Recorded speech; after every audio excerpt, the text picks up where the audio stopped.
Her phone buzzed on the dresser. I shouldn't have looked, but I did. The preview showed just 2 words. Same table?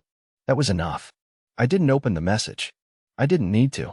I just stood there for a few seconds, watching her perfume cloud still float in the air like she hadn't just walked out 5 minutes ago with that fake grin and her hair curled in a way she never did for me. Her shoes were still lined up perfectly by the door. Her wedding ring, though, that wasn't on her finger. It hadn't been for the past 3 Thursdays. I didn't scream. I didn't throw anything. I didn't even sigh.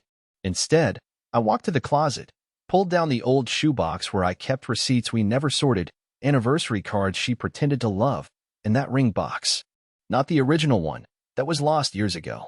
No, this was a cheap velvet replacement I bought from a pawn shop when I planned to get it resized. But I never did. I just sat on the bed, holding that tiny square box like it still had meaning. It didn't. Not anymore. Not after everything I'd overheard last weekend when she thought I was asleep. I feel alive with you, she had whispered. And the man, whoever he was, just laughed and said, then don't go back. And here we are. 1 Thursday later. She left her phone buzzing like she wanted me to see. Maybe she did. Maybe it was some twisted challenge, like a dare. Will he finally grow a spine? Well, here's the part she didn't see coming. While she laughed over sparkling water and flirted with him across that marble-top table they claimed every week, I drove to her mother's house. I handed her the ring. I didn't explain. I didn't say her daughter had been having lunch with someone who wasn't her husband. I just pressed the ring into her hand and said, she'll understand. Then I drove home and did something she never thought I would. I opened her laptop. She wasn't careful. She never believed I would cross that line, but the bookmarks said enough. Hidden folders. Fake logins. Hotel confirmations under her maiden name. A burner email that used our dog's name with an extra number. I read everything. The messages. The travel plans. The photos. God help me, the photos. She wasn't just having lunch. She was planning to disappear. She just hadn't told me yet. But I beat her to it. By the time she returned, our bedroom was half empty. Her closet was untouched. Her side of the bathroom still filled with carefully curated products I always thought smelled too strong. But my stuff? Gone. She didn't even notice right away. She hummed something while scrolling her phone, walked into the bedroom, and froze. What's going on? She asked, her voice thin. I didn't answer. I just pointed to the envelope on the bed, not just divorce papers, but a printed screenshot of the message she got before lunch. Her eyes widened. You went through my?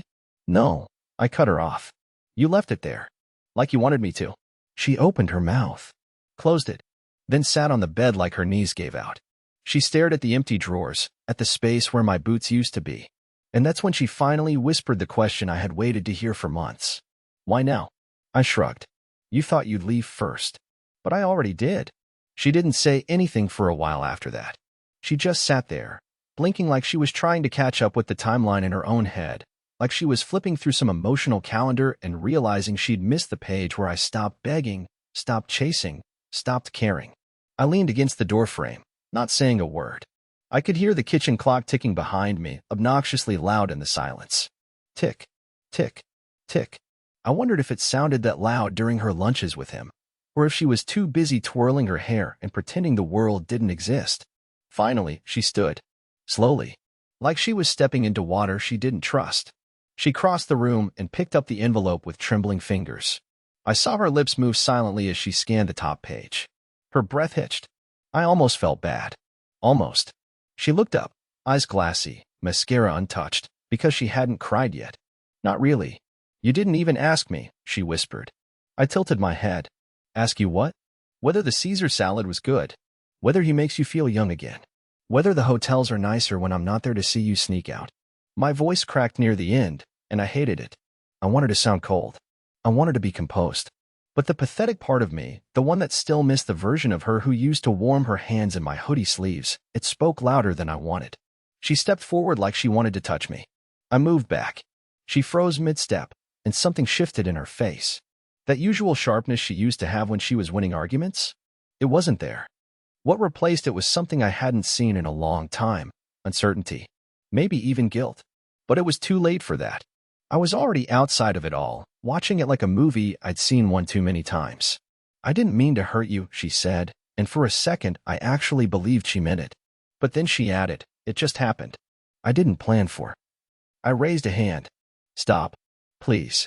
Don't insult both of us with that cliché. She shut her mouth.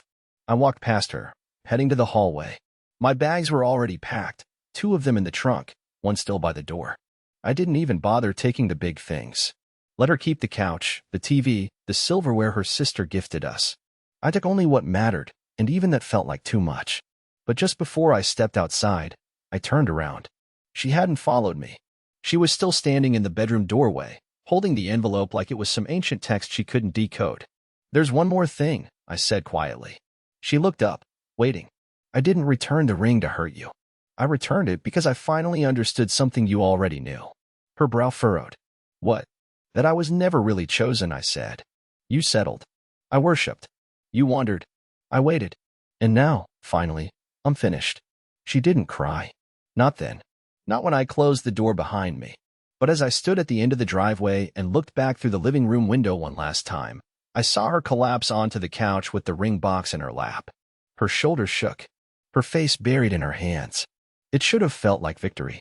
It didn't. It just felt hollow. I drove away without music, just the sound of tires on asphalt and the quiet hum of freedom. The worst part? I still wanted her to chase after me, but she never did. The motel I checked into that night smelled like old carpet and disappointment. The wallpaper was peeling in one corner, the ice machine down the hall let out a wheeze every few minutes, and the water pressure in the shower felt like I was being spat on by a ghost with a sinus issue. But for the first time in years, I could hear myself think. No fake laughter echoing down the hallway. No perfume trails leading to guilt. Just me, a flickering lamp, and a remote that barely worked. I sat on the edge of the bed with my duffel bag at my feet and stared at the ceiling like it owed me answers. It was somewhere between midnight and a new kind of hell when my phone lit up. Not a call, just a text. Her name, Delaney. That stupid little heart emoji she'd left next to her contact name still flashed beside it like it hadn't already wilted.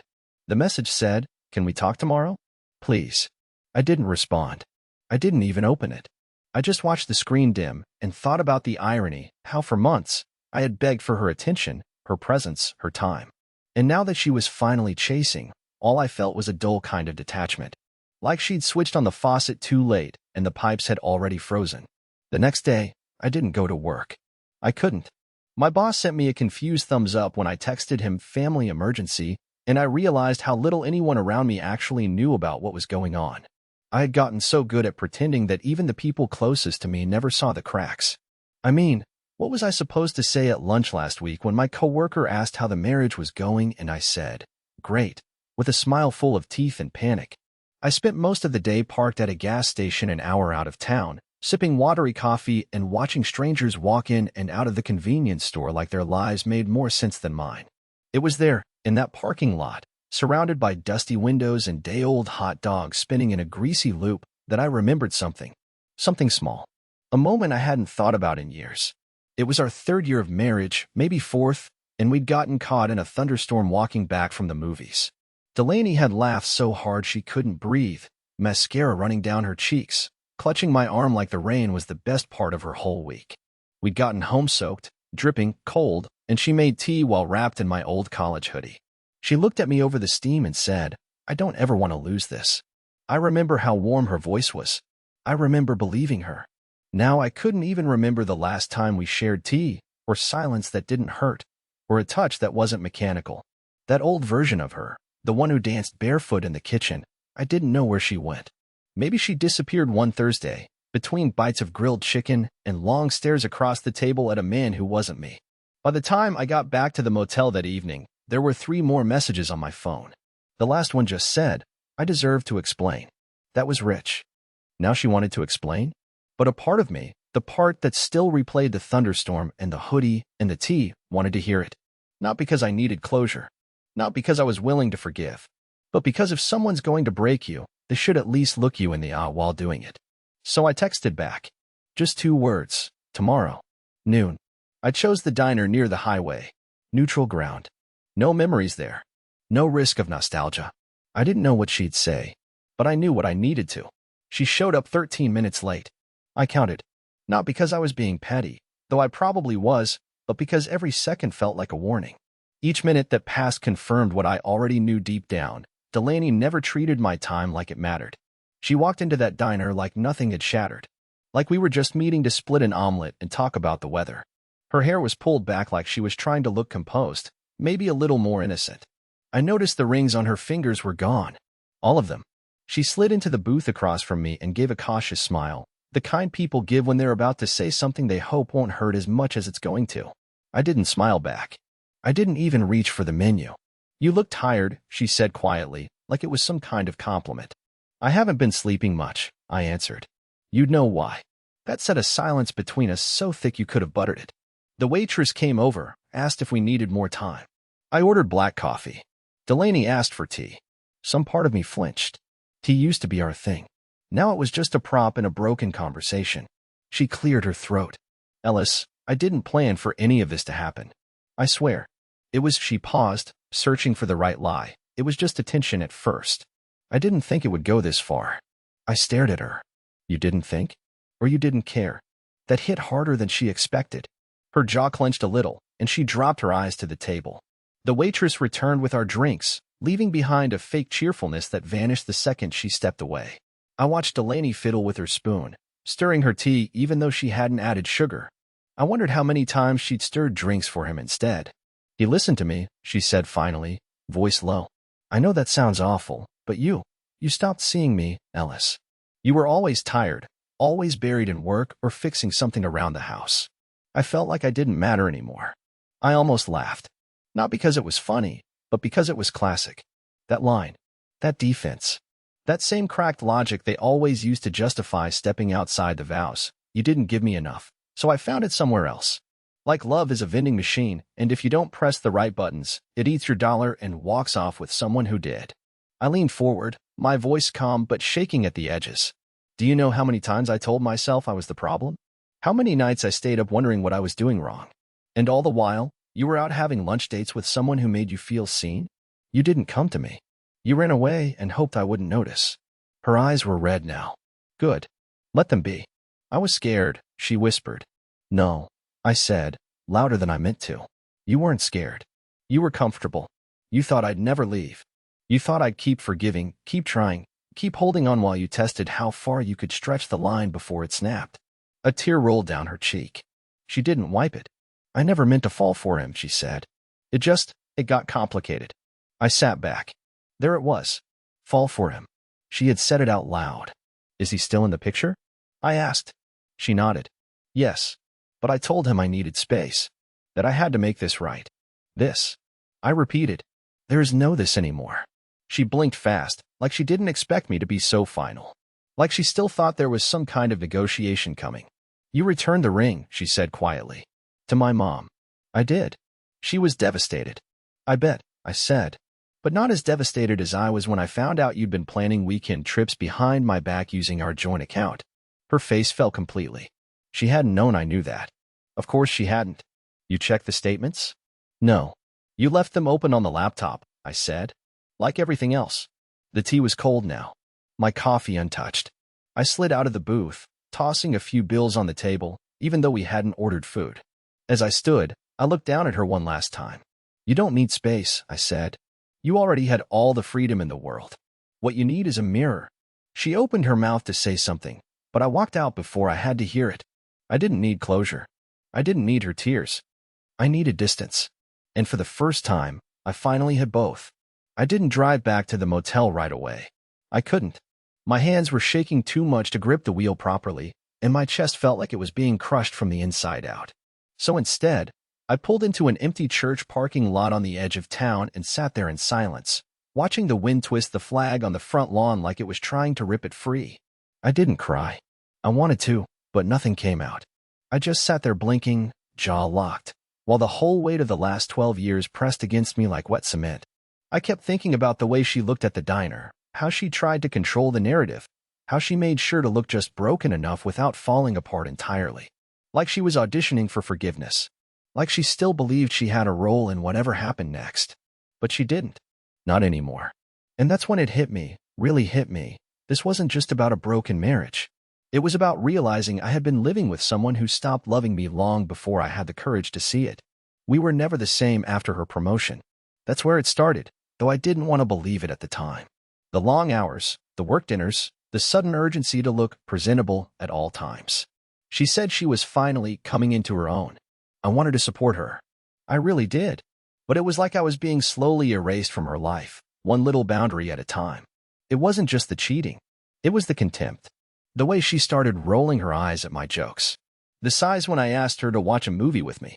The way she'd flinch when I reached for her hand in public. I told myself it was stress.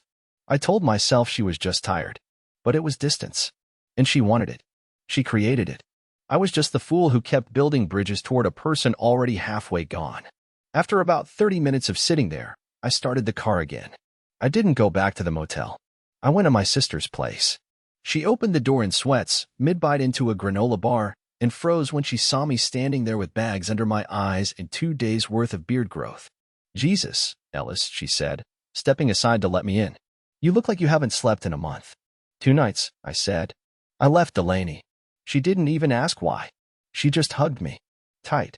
Like the kind of hug that makes you remember you're a human being and not just a hollowed-out echo of who you used to be. She didn't need details right then.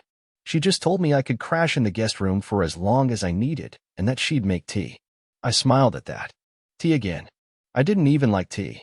But it followed me like a ghost everywhere I turned. Later that evening, after she went to bed, I opened my phone again. I hadn't touched it since the diner. There were 5 more texts from Delaney. The last one said, "Please, at least let me explain everything. You don't know the full story." I stared at that message for a long time. My thumb hovered over the screen, tempted to write something brutal, something final. But instead, I just typed, "You've already said enough." Then I turned off my phone and shoved it into the drawer. That night, lying in the quiet of my sister's guest room, I remembered the anniversary dinner we had 2 years ago. Delaney had shown up 40 minutes late, tipsy, and said she'd forgotten the reservation. I told her it was okay, that I was just glad she came. But I remember the waiter looking at me with pity when she got up to take a work call mid-meal and left me sitting alone with the bill. That was when I should have known. That was the beginning of the end, and I didn't see it. I clung to scraps for so long I forgot what it felt like to be full. But now I was starting to feel something I hadn't in a long time. Anger. Not the explosive kind. The cold kind. The kind that makes you realize you've been too quiet for too long. The kind that starts planning. I woke up around 4 a.m., drenched in sweat, heart racing like I'd run a marathon in my sleep. It took me a second to remember where I was, what had happened, and why the bed felt unfamiliar. My sister's guest room.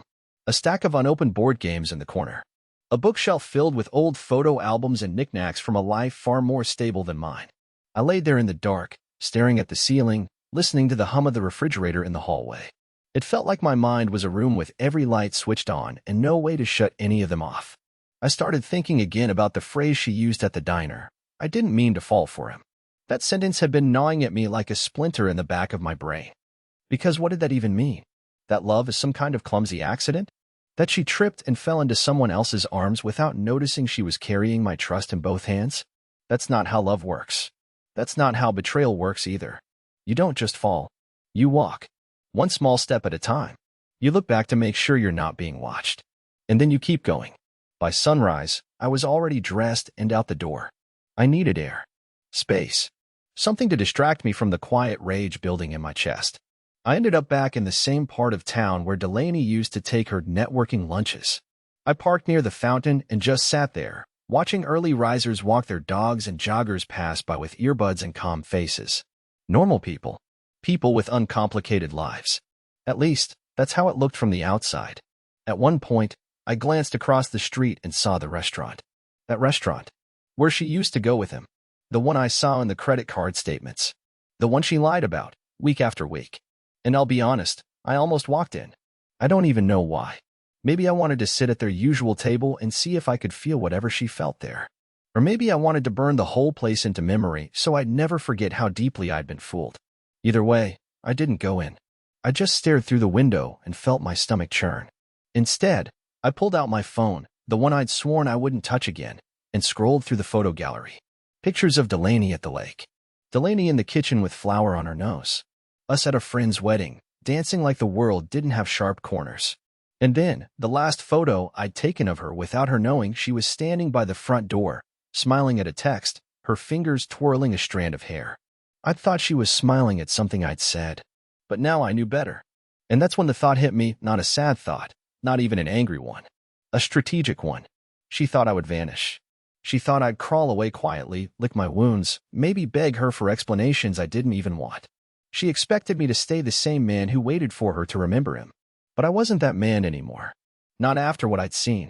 Not after how she looked at me in the diner, like I was a problem to manage, not a person to fight for. So I started planning something she never anticipated. That afternoon, I called our bank. I had every right to. Most of our accounts were joint. She had access to the money, but so did I. And while she was probably still stringing along her affair partner with stories about taking time to sort things out, I moved half of what was legally mine into a separate account. Quietly, without a word. Then I called a realtor. Told them I was interested in listing the house. Yes, I was aware my spouse was still in it.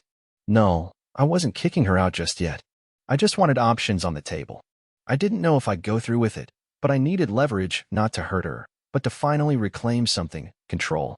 By the end of the day, I had a folder on my laptop labeled Next Steps. It held legal documents, financial spreadsheets, passwords I changed, and a few emails I'd written but never sent. One of them started with, "To the man who thought he could take what wasn't his." I hadn't sent it yet, but I was getting close. Because for once, I wasn't sitting in silence waiting for the next blow to land. I was standing up. And when she finally found out what I was doing, how I was unraveling every part of the safety net she assumed I'd never touch, I wanted to be there. I wanted to see the moment she realized she wasn't the one holding the cards anymore. It took her exactly 2 days to notice something was wrong. I guess she'd been too wrapped up in whatever fantasy world she was building with him to realize I'd been quietly pulling bricks from the foundation. But on the second night, just after sunset, my phone lit up again. This time, it was a call, not a message. I let it ring. She called again. And again. Finally, I answered, more out of curiosity than anything else. I didn't say a word when I picked up. I just let the silence stretch out. "What did you do?" Her voice cracked on the second word. "Ellis, what did you do to the accounts?" So she finally checked. "You mean the ones you were planning to drain while I stayed clueless?" I asked, calm and slow, like I was narrating someone else's life. "The ones you used to book hotels under a fake Gmail address?" She went quiet. I heard her breath catch, and in that pause, in that flicker of fear, I felt something I hadn't in weeks. Control. Not power. Not revenge. Just the weight of finally not being the one waiting in the dark. "I didn't think you'd." "I thought we were going to talk more," she muttered. "You did talk. You talked with him. At lunch. At his place. Probably in cars. Maybe in the shower." I replied, every syllable coming out sharper than I meant. "You had a whole speech ready. And now that I didn't fall for it, you want to renegotiate." "I made mistakes," she whispered. "No. You made choices." She started crying then. Quiet sobs at first, like she was still trying to hold it together. And the worst part? My body instinctively reacted, like muscle memory, like I wanted to comfort her. Even after everything, there was this rusted reflex in me that wanted to protect her from pain. But I didn't move. I just stayed silent. "I never meant to lose everything," she said, her voice trembling. "I thought I could fix this. That you still..." I let the silence hang. "That I still what?" I finally asked. "That you still loved me." I closed my eyes. I didn't know how to answer that. Because the truth was cruel.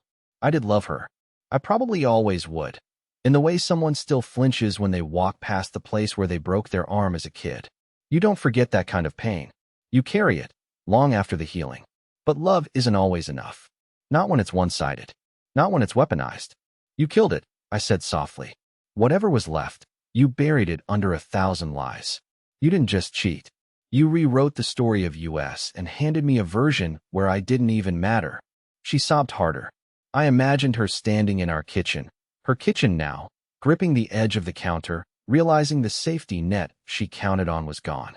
She was always so sure I'd be waiting, that I'd fold. But for once, I had done something she never expected. I didn't scream. I didn't beg. I walked away. And now she was the one left with the silence.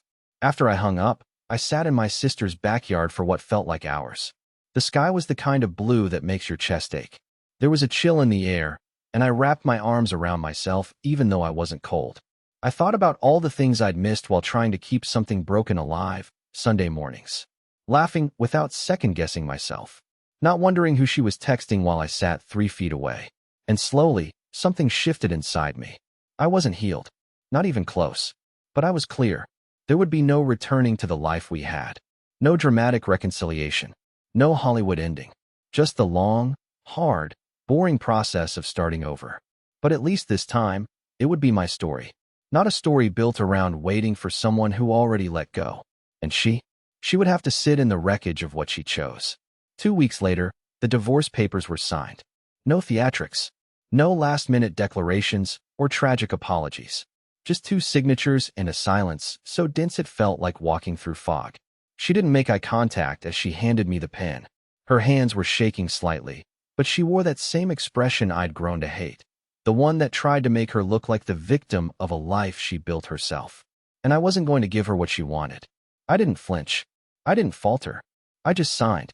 She tried to say something before I left the room. A quiet Ellis, but I didn't wait to hear the rest. I walked out and let the door close behind me without a word. The sun was out that day. Not in a poetic, cinematic way. Just a regular Thursday sun, bright and indifferent. And for the first time in months, maybe even years, I felt like I could actually breathe. Not fully, not all at once, but enough. Enough to know I was going to be okay. Maybe not today, but eventually. I went back to my sister's house, where she had made soup and recorded a terrible reality show for us to watch. I sank into the couch and let myself smile. A small one, just the corners of my mouth. She paused the show and asked, "So? You good?" I thought about it for a second and then nodded. Yeah. Weirdly, yeah. In the following weeks, I started building something I didn't know I'd lost myself. I reconnected with a few old friends I'd quietly pushed away during the years I was trying to save a marriage that was already on life support. One of them, Connor, invited me to a trivia night at a brewery, and I actually went. I didn't hide behind an excuse. I didn't cancel last minute. I showed up. And there, in that noisy, beer-scented room filled with strangers shouting about movie quotes and state capitals, something strange happened. I laughed. A real laugh. The kind that sneaks up on you and reminds you you're still alive under the weight of it all. I started journaling again, something I hadn't done since college. Most of it was messy, half-finished thoughts, but there was a comfort in pouring things out without being judged. I even found myself sketching again. Nothing serious, just little doodles on napkins and receipts. But they felt like mine. Eventually, I got my own place. Small, nothing fancy, but clean and quiet. I painted one of the walls in the living room a ridiculous shade of deep blue just because I liked it. No second opinion. No passive-aggressive comments about the lighting. Just me and a color that felt right. And somewhere in that stretch of healing, somewhere between grocery store runs and early morning walks, I ran into someone. Her name was Nora. She worked at the bookstore I stopped by one weekend while killing time. We talked about paperbacks, and somehow that turned into coffee. Coffee turned into walks. Walks turned into evenings sitting on park benches just talking about nothing and everything. I told her I was recently divorced. She didn't flinch or ask too many questions. She just said, "Well, then it sounds like you know how to rebuild." That's something. And she was right. I had learned how to rebuild. Not just a life, but my trust in myself. My ability to say no. My ability to walk away. My ability to stop bleeding just to keep someone else warm. Delaney never called again. No more messages. No letters. Just a fading chapter in a book I've finally closed. Sometimes I still catch myself staring out the window, wondering what might have been if she had just stayed. If she had just tried. But those moments are shorter now. Softer. Like echoes from a storm that passed. And in their place is something quieter, stronger, and better. Me. Still standing. Still healing. But finally free.